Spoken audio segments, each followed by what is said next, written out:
kaa bi ni la demee Soumboulou bàcc sempre bur ngalam sa tuba toroog su lay 6 millions par force la ne woon naa leen ku bëgg ñu nax la dangay nax sa yaay ku naxu sa yaay kenn du la nax gañ si di sa yaay danga koo bégal te danga koo wéttali burim nga bokkal nday bàyyi danga koo tenir ndoobu danga koo sokkoo yow xamoon nga ni à tout moment dañ lay takk teral la ci réew mi bu leer naa ñu bu amul benn werante du doon takk suuf te du doon après naa leen wax ki may takk kan ki lay takk kan la ki xale yëpp bëgg ki ñëpp doon wër kii dimbali nit ñi di faj nit ñi muy wër sëñ Ablaye Diop xaas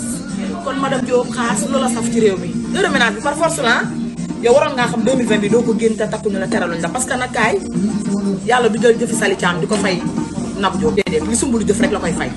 amal jàmm wéral yàlla may la ci njaboot ñu bàyyi la ak sa jëf ku def dégg ku deful doo dégg dara yaa ma bëgg sama góor nag bàyyi muudu kan ma sa tàgg sa yet dara Ablaye Diop xaas teral na la rek te xam naa ni pareegul ci di la teral du jóg ci di la teral dama ni tubaarkàlla macha allah laf ceeb mën a taxam na ca dégg moom mënul ba ca ban ba 6 millions kenn du ko jox xale bu yàkkam ci bëgg dërëm xale buy joxe bii du am 6 millions xale buy joxe bii du am 6 millions xale buy joxe ba ca des du am 6 millions Soumboulou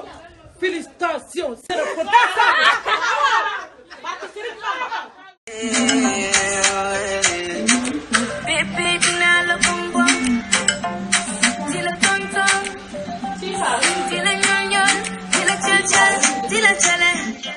dama ne ñun wujjee saxunu dañu wujje ba wujjee jinne ni jinne ji allez allez allez